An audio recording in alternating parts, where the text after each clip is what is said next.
사람이 직책을 받으면 신분이 달라지고 역량이 달라집니다. 5급 공무원이라 할지라도 대통령이 장관 후보자로 지명을 하고 국회 청문회에서 결함이 드러나고 자격이 미달해도 대통령이 임명을 하면 장관이 되고 국회의원도 됩니다. 직책이 주어지면 그만 달라집니다. 5급 공무원의 직책과 신분과 역량과 장관이 된 사람의 신분과 역량은 달라집니다. 우리가 교회에서 받는 이 직분도 똑같은 원리입니다. 우리가 받은 목사, 장로, 기타 교회의 이 모든 직분들은 다 하나의 직책인데 이게 근본적으로 자격이 있어서 받은 것은 아닙니다. 여러분, 장관 후보자 청문회 하는 거 우리 잘 봤잖아요. 전과도 있고 실력도 미달하고 전문성도 미달하고 도저히 장관 되어서는 안 될 그런 모습도 보이는데도 대통령이 임명만 해버리면 장관이 돼요. 자격 없어도 결재자가, 권력자가 직책을 주어버리면 직책이 되는 거예요. 교회에 받은 우리의 직책도 자격이 있어서 받은 것이 결코 아닙니다. 우리 자격 없어요. 그런데 어떻게 직책을 받았습니까? 하나님의 사랑입니다. 내가 너를 포기하지 않는다. 내가 너를 사용해야 되겠다고 하는 하나님의 의도가 있기 때문에 직분을 주신 것이고 그래서 우리는 직책을 받은 것입니다. 그래서 이것을 소명이라 하는 겁니다. 소명은 전적 하나님의 의도하심, 그분의 주권에 의해서 은혜로 주어지는 겁니다. 우리가 하나님의 부름을 받은 것은 무자격자이지만, 죄인이지만, 피조물이지만, 하나님과 아무 관계없는 존재이지만 그분이 우리를 불러주셔서 예수 믿게 하시고 거듭나게 하시고 자녀로 삼아주시고 너희 이제 일을 좀 해라 하고 직책을 맡겨주시는 것입니다. 그래서 이 맡겨진 직책에는 책임이 따라오고 사명이 따라옵니다. 소명은 단회적입니다. 하나님이 한 번만 우리를 불러주십니다. 장로 피택도 한 번만 피택받는 거예요. 장로 고시도 한 번만 치르고 장로 임직식도 한 번만 합니다.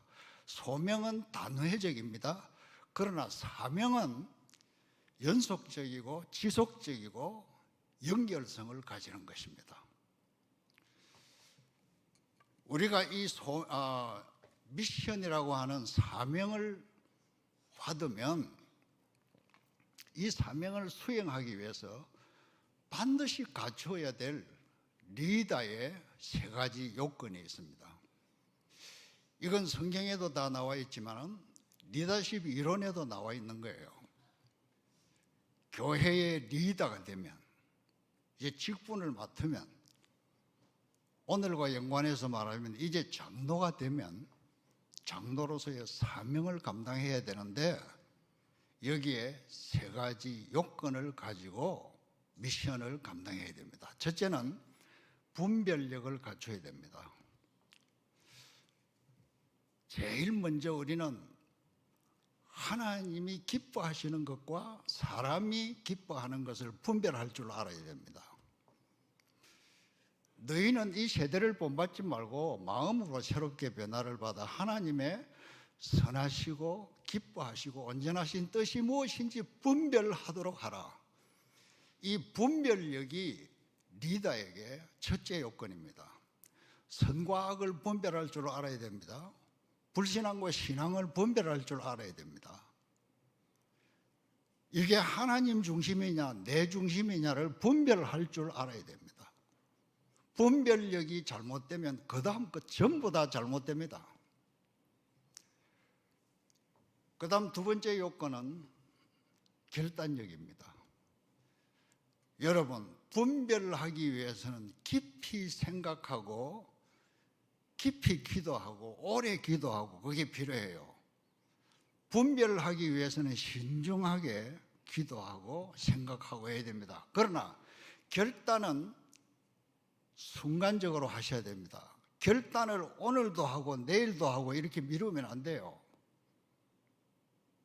분별했으면 이것이 하나님이 기뻐하시는 일이다라고 분별했으면 결단을 하셔야 돼요. 그런데 결단을 오늘 저녁 할까 하다가 미루고는 내일 아침 될 때 하루 더 지내보고, 오늘 우리가 하나님의 일을 할 때 분별은 곧장 해놓고 결단을 자꾸 미루는 사람들이 너무나 많아요. 하나님 기뻐하시는 일, 이것이 하나님 교회에 유익한 일이면, 이것이 남에게 덕을 끼치는 일이면 빨리 결단하시고, 그 다음 단계 세 번째는 추진력이에요. 실행을 하셔야 돼요. 아무리 좋은 뜻을 분별하고 아무리 큰 결심을 해도 그것을 수행하지 아니하면 아무 결과가 없어요. 이 세 가지 요건을 가지고 미션을 수행하라는 것이 하나님이 우리에게 지어준 사명인 것입니다. 오늘 본문에 보면 주인이 종들에게 5달란트, 2달란트, 1달란트를 주셨어요.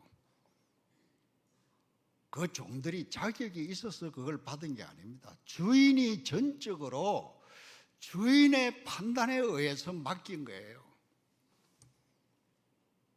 그런데 이 탈란트를 받은 이 사람들은 탈란트 받기 전보다 굉장히 다른 신분을 받은 거예요. 주인에게 탈란트를 받은 사람이에요. 직책을 받은 거예요. 그런데 보십시오. 5달란트와 2달란트 받은 이 종들은 어떻게 했느냐? 바로 가서 장사했다 그랬어요. 바로 가서 장사했다. 1달란트 받은 사람은 땅에 묻어두었다 그랬어요. 여기서 중대한 차이가 나요. 바로 가서 장사했다는 이 사람들은 주인을 바로 알고 있는 거예요. 탈란트를 준 주인이 어떤 주인인가? 내가 이 탈란트를 가지고 적극적으로 활용해서 내가 이윤을 남겨야 된다. 주인이 내게 탈란트 준 이건 갖고 있으라는 게 아니라 사용하라는 것이고 쓰라는 것이다. 그래서 바로 가서 장사를 했다고. 그런데 주인을 잘못 인식한 1달란트 받은 사람은 주인에 대해서 오해를 했어요. 내가 이거 사용하다가 손해를 보면 주인에게 얼마나 큰 벌을 받겠느냐. 아예 본전이라도 찾자 하고 땅에 묻어두었던 것입니다. 주인을 오해했습니다. 우리가 교회 직분을 받을 때 제일 먼저 내게 직분을 주신 하나님을 바로 아셔야 됩니다. 그분이 왜 내게 이 직책을 주셨는가? 내가 이 직책을 가지고 어떻게 하면 그분을 기쁘시게 할까? 주인을 바로 아셔야 돼요. 그리고 바로 가서 장사하는 이 결단이 우리의 신앙생활에 있어야 되고, 장사하여 5달란트, 2달란트를 남기는 결과를 가지고 주인을 만나야 됩니다. 주인이 돌아왔습니다. 그래서 이 종들을 불러놓아 놓고 보고를 받습니다. 5달란트, 2달란트 받은 사람들은 주인이여 보소서, 내가 5달란트를 남겼나이다. 그때 주인이 한 말이 굉장히 의미 깊습니다. 오늘 설교의 요지가 거기에 나옵니다. 착하고 충성된 종아, 잘하였도다. 네가 충성하였도다. 그리고 하시는 말씀이 네가 작은 일에 충성했다. 여기 굉장히 함축적인 뜻이 있습니다. 네가 작은 일에 충성했다. 그리고 그 다음에 이제 내가 네게 더 많은 것으로 맡기리니 네 주인의 즐거움에 참여할지어다. 여기에 오늘 임직을 받는 여러분과 우리 모두가 다시 한번 하나님의 말씀을 새겨야 될 값진 교훈이 있다고 봅니다. 하나님은 제일 먼저 뭘 보시는가? 착하고 충성된 종아 그랬어요. 착하다는 것은 인격을 하나님이 인정했다고 말해요.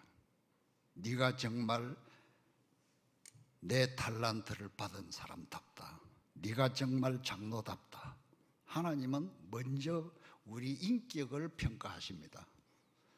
하나님이 아벨의 제물은 받고 제사는 받고 가인의 제사는 받지 않았다 그랬어요. 아벨과 그 제물을 받았다. 아벨이라는 인격을 하나님이 먼저 받고 아벨이 드린 제물을 받은 겁니다. 우리가 예배를 드릴 때 나라고 하는 인격이 하나님 앞에 먼저 드려져야 나의 찬송도 기도도 나의 설교도 나의 교회 봉사도 하나님이 받으시는 것입니다. 그런데 우리는 거꾸로 생각해요. 눈에 보이는 어떤 행위만 잘하면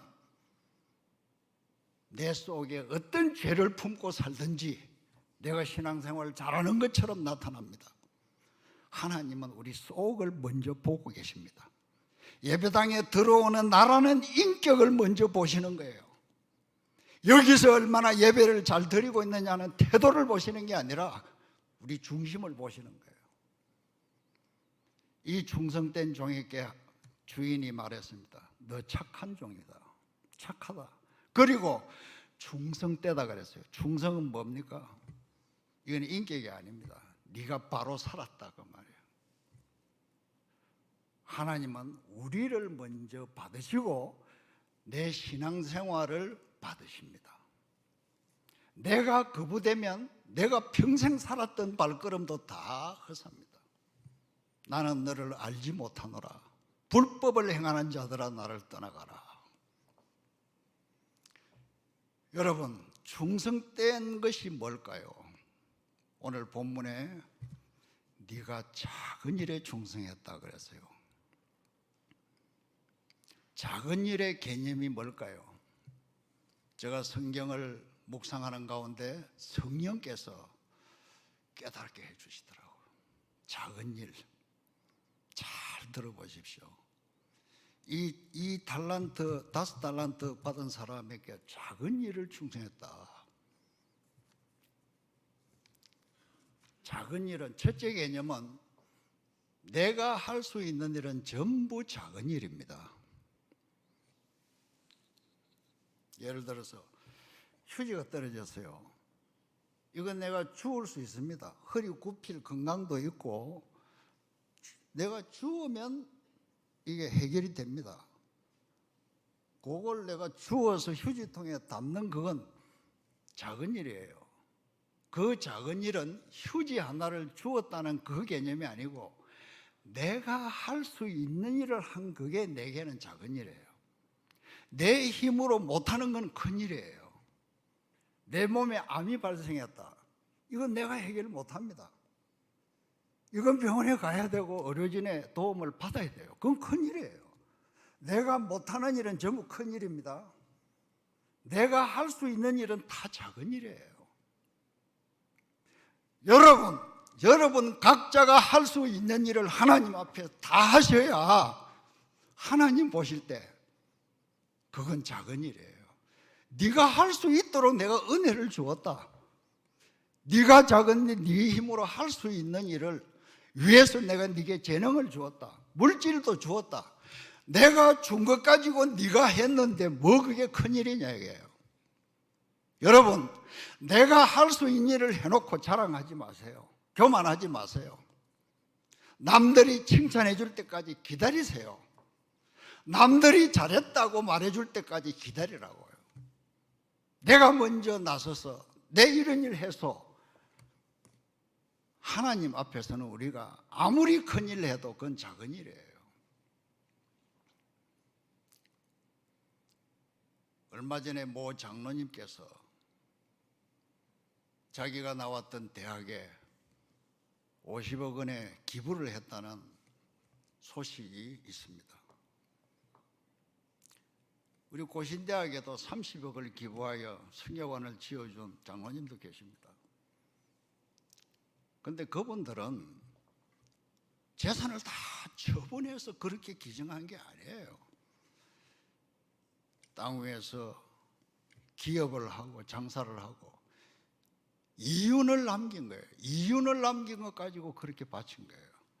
우리가 소식 들을 때는 그분들은 큰일 했다 그랬죠. 그분은 그 많은 돈을 자기 힘으로 능히 할 수 있는 사람이기 때문에 하나님이 평가할 때는 너 작은 일에 충성했다라고 보시는 거예요. 내가 할 수 있는 일을 하는 것, 그게 작은 일입니다. 그걸 충성스럽게 하시기를 축원합니다. 큰일 하시려 하지 말아요. 내가 현재 할 수 있는 그거 하십시오. 성경 여러분이 다독하시고 하잖아요. 제발 부탁합니다. 성경 다독하세요. 하루 한 장을 읽든지 10장을 읽든지 읽으시고 꼭 제가 말씀드리는 이 구절만은 맨 마지막에 꼭 묵상을 하십시오. 이 구절만은 성경 어디를 읽든지 마지막에 읽으시고 묵상을 하시라고. 매일 이 구절은 꼭 읽으시라고. 로마서 14장 18절입니다. 지금 찾지 마세요. 오늘 설교는 저를 집중하고 들으시기만 하세요. 듣고 느끼고 생각하십시오. 로마서 14장 18절인데 그리스도를 섬기는 자는 하나님을 기쁘시게 하고 사람들에게도 칭찬을 받느니라. 여러분, 다독 많이 하시고 하나님 기뻐하는가 할 줄도 모르고 사람들에게 유익하게 이웃을 사랑할 줄도 모르게 산다면 다독이 아무 소용이 없어요. 매일매일 여러분이 무슨 일을 하든지 오늘 내가 이 일을 통해서 하나님을 기쁘시게 하는 일이 뭘까? 내가 사람들에게 유익을 주는 일이 뭘까? 하나님 사랑과 이웃 사랑에다가 내 삶의 초점을 맞추셔야 돼요. 이 두 가지를 하는 신앙생활이 연속되어야 되고 이것이 주님 앞에 갈 때까지 지속되어야 하는 게 신앙생활이에요. 여러분이 받은 이 직책을 가지고 어떻게 하면 하나님을 기쁘시게 할까? 거기에 분별력을 가지고 결단력을 가지고 추진력을 가지고 하나님을 기쁘시게 하는 직분자로 사시기를 축원합니다. 그리고 이웃에게 칭찬받는 사역을 하시기 바랍니다. 그런데 이 두 가지는 매우 밀접합니다. 하나님을 기쁘시게 하는 것은 보이지 않습니다. 여러분, 막연합니다. 문학적 표현입니다. 하나님 기쁘시게 어떻게 할게요? 하나님이 뭐 생일이 있어가지고 생일 축하를 할 겁니까? 그건 카톡으로 선물 주문해도 가지도 않아요. 거기는 택배를 주문해도 하나님께는 못 보내요. 어떻게 해야 하나님 기쁘시게 합니까? 하나님 기쁘시게 하는 방법이 사실은 없어요.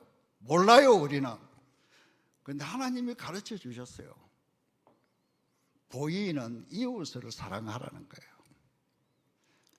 하나님은 보이는 것을 통하여 우리가 하나님 말씀을 순종해 할 때, 헌신하고 봉사할 때, 보이는 이웃을 사랑할 때 그 이웃이 기뻐하고 그 이웃이 하나님의 사랑을 깨달을 때 그 사랑이 하나님께로 올라가는 거예요. 너희 보물을 하늘에 쌓아두라, 이 말은 나를 위해서 한 일은 하늘나라에 하나도 쌓여지지 않아요. 이웃을 사랑하는 그 보물만이 하늘나라에 쌓여집니다. 복음을 위하여 산 것 두 가지라고요. 우리는 복음을 위해서 살아야 되고 이웃을 사랑하며 살아야 돼요. 그 두 가지가 하늘나라의 보물로 쌓여지지, 이 땅에서 내가 부귀 영광을 누리면서 사는, 나를 위해서 산 것은 하늘나라에 하나도 쌓여지지가 않아요. 제가 성경을 읽다가 문득 깨달았어요. 성경이 이런 표현은 없더라고요. 그런데 깨닫게 하시더라고. 하나님은 오늘 내가 갖고 있는 여기에는 관심이 없어요. 여러분 가진 재물, 하나님은 그 관심이 없어요. 하나님이 가난하신 분입니까? 내 쥐꼬리 같은 이 재물을 하나님이 뭘 그렇게 대단하게 보겠어요? 하나님은 우리가 가진 지식, 명예, 재물, 어떤 것도 내가 현재 갖고 있는 것, 내가 자랑하고 있는 것, 내가 의지하고 있는 거기에 하나님은 관심이 없어요. 네가 내 앞에서 충성되이 살고 있느냐, 그걸 보는 거예요. 네가 나를 기쁘시게 하고 이웃에게 칭찬받는 삶을 살고 있느냐, 그걸 보는 거예요. 그걸 보시는 하나님 앞에 바로 살려면 어떻게 해야 될까요? 내 것을 비우셔야 됩니다. 내가 갖고 있는 재능과 시간과 건강과 재물과 지식과 내 것이라고 생각하는 모든 것을 복음을 위해서, 이웃 사랑을 실천하기 위해서 비우셔야 돼요. 내 것이 비워질 때 하나님이 기뻐하시고 이웃은 유익을 얻는 거예요. 내 것이 섬겨질 때, 내 것이 소모될 때 하나님은 기뻐하시는 거예요. 그런데 오늘 우리의 기도부터가 너무나 나를 챙기고 있고 나를 장식하고 있고 움켜쥐는 기도만 하고 있다고. 얼마나 복을 더 받아야, 얼마나 은혜를 더 받아야 충성하겠어요? 이미 받은 것 가지고 충성하라고 하는데 우리는 받은 것을 비우질 못해요. 비워야 됩니다. 이제 결론으로 제가 매우 의미 있는 메시지를 전하려고 합니다. 제가 지금까지 말씀드린 이 모든 것은 성경이 가르쳐주는 이론이지만 이것을 가능하게 하시는 결정적인 것은 성령의 충만함에서 가능합니다.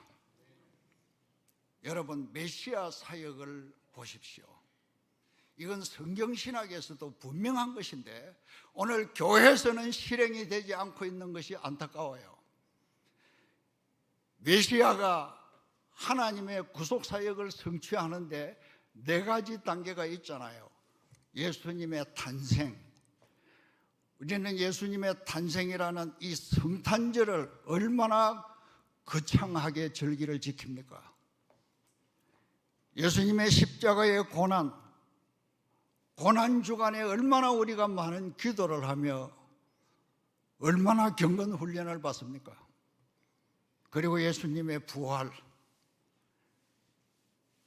예수님의 부활 사건, 이건 성천하고 같이 연계됩니다. 예수님의 부활 성천, 여기에도 얼마나 우리는 큰 축제를 합니까?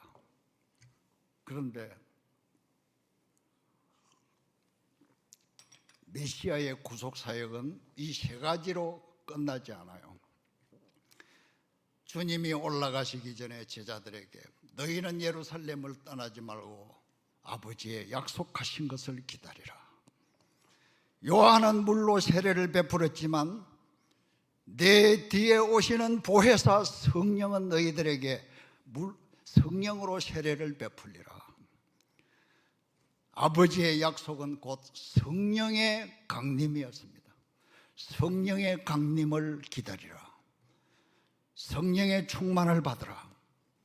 그리고 성령의 충만을 받은 이 오순절 사건이 메시아 사역에 반드시 부활절과 연결이 되어야 되는 거예요.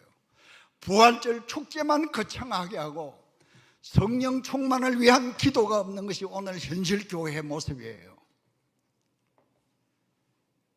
예수님은 하늘나라 가셨다고, 이제는 보혜사 성령이 오셔서 내가 너희들에게 가르친 이걸 기억나게 할 것이고, 그 보혜사가 오셔서 너희를 진리 가운데로 인도할 것이다. 보혜사 성령이 오셔서 어떤 교회를 하나님이 세우시고, 사도들이 설교를 할 때 3,000명이 회개하고 구원받는 역사가 일어나는 이 위대한 메시아 사역이 성령 강림으로 성취된 것입니다. 제가 이번에 부활절 지나고 그 다음 주일 우리 한국의 대표적인 교회를 한 10개 목사님 설교 검색을 했습니다. 제가 이거 의도적으로 했는데 부활절과 관계해서 성령 강림을 설교하는 교회는 한 교회밖에 없었어요. 9교회는 지난주일 부활절과 아무 관계도 없는 설교를 하시더라고요. 한 교회는 부활 사건과 연관해서 우리가 성령 충만을 받아야 주님이 우리에게 맡긴 사명을 감당할 수 있다고 설교하는 교회가 한 교회 딱 있었다고. 10분의 1, 10분의 9 교회는 부활절 행사만 하고는 성령 강림에 대해서는 잊어버리고 있는 거예요. 오늘 우리가 예식을 얼마나 화려하게 하느냐가 문제가 아니에요. 오늘 직분을 받는 세 분의 교회 장로님은 성령의 능력 안에서 주어진 사명을 수행하셔야 거기에 답이 있습니다. 우리가 이 성령의 충만을 받지 아니하면 우리가 아무리 좋은 여건을 갖추고 있어도 하나님이 기뻐하시는 뜻을 이루어 드릴 수가 없습니다. 어떤 면에서 고신교회도 한국교회도 이 면에 지금 메말라 있고 너무나 세속적인 방법이 오늘 우리 신앙생활을 장식하고 있다고 보는 거예요. 시간이 없어서 제가 말씀 안 하지만 한마디만 곁들입니다. AI 기술이 지금 쓰나미처럼 우리의 개인과 사회와 이 지구촌의 환경과 심지어 전쟁까지도 이제는 AI가 주인공으로 등장하는 시대가 됐습니다. 그런데 여기에 순기능과 역기능이 같이 있습니다. AI가 아무리 유능하고 모든 것을 수행한다고 인간들이 열광하지만은 AI가 못하는 것은 성령의 역사는 못합니다. AI는 인간을 거듭나게 할 수 없어요. 성령이 하시는 일은 AI가 대행을 못해요. 그런데 우리는 AI에 열광하는 신앙생활을 하려고 한다고 지금. 아닙니다. 성령의 능력을 입으셔야 됩니다. 그래야 오늘 우리 신앙생활의 방향을 바로 잡을 수 있습니다. 목표를 바로 이룰 수 있습니다. 영천교회가 세 사람의 장로, 이건 보통 직책이 아닙니다. 장로는 교회 행정권을 가져요. 하나의 권리를 가집니다. 권력입니다. 장로직은 권력직이에요. 바로 살아야 돼요. 이 권력직을 바로 충성하는 권력직이 돼야 돼요. 작은 일에 충성할 줄 아는 권력이 돼야 돼요. 네 주인의 즐거움에 참여할 것이다. 내가 많은 것으로 맡기리라. 그래요. 내 힘으로 할 수 있는 작은 일에 충성해야 하나님이 내가 상상할 수 없는 큰 일도 맡기신다는 것입니다. 이 축복이 영천교회와 오늘 임직받는 세 분에게 함께 임하시기를 축원합니다.